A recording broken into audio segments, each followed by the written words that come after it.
it's Miss Frodo. Today I wanted to share with you some more of my old Beanie Baby collection from the 90s and early 2000s. Today we're sort of going down to the southern hemisphere and taking a look at a couple animals from Australia and New Zealand.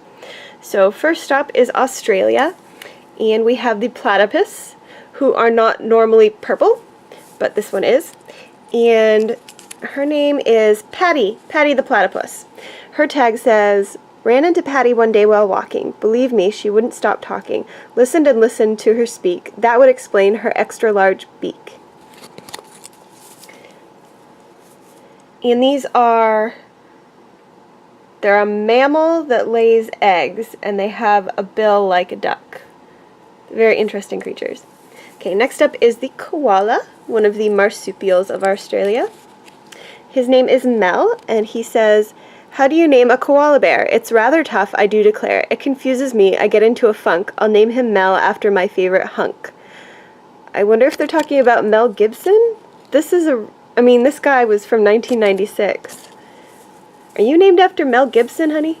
Or is there another Mel hunk that I don't know about? I guess Mel Gibson was a little younger back then, so maybe he was more of a hunk than he is now. No offense to Mel Gibson. And next up, we have the kangaroo, and this is a little joey that's attached to her, so he doesn't really have a bottom of a body, he's just like a little peanut, but he can nestle right in there. And her name is Pouch. And Pouch says, "My little pouch is handy, I've found. It helps me carry my baby around. I hop up and down without any fear, knowing my baby is safe and near."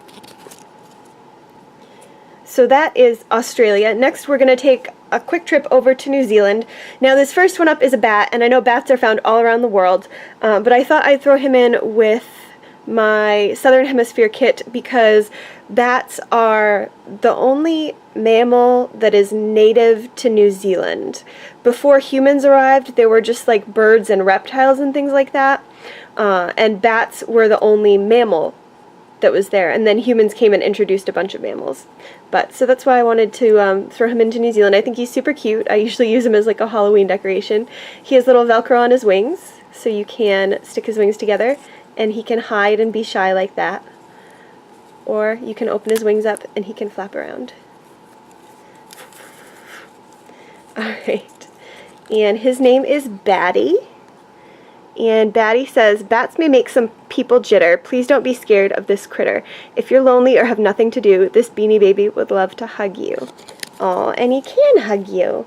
He can hug my hand. Look at that. Aw. He's not going anywhere. So that's Batty.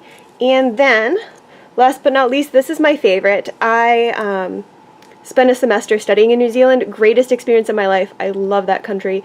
Cannot say enough about it. And the kiwi is like their little bird mascot. They don't fly, and they're the only bird that has nostrils on the end of their beak, instead of like most birds would have their nostrils up here to smell. But the kiwi hunts by eating grubs out of the ground, so it like burrows its little snout underground, and it can use those nostrils on the end of the beak to smell out the grubs so that it knows where they are, because it can't see them since they're underground. So that's really cool. They are very rare in the wild now and are pretty endangered, so if you get a chance to see a kiwi anytime soon, I would take it, because I have a feeling they're not going to be around forever. And his name is Beak. Beak said, "Isn't this just the funniest bird? When we saw her, we said, how absurd. Looks aren't everything, this we know. Her love for you, she's sure to show." Aw. I love her. I love your giant beak. And that is my little trip down under for my Beanie Babies. I hope you enjoyed this little trip, and I will see you next time. Bye!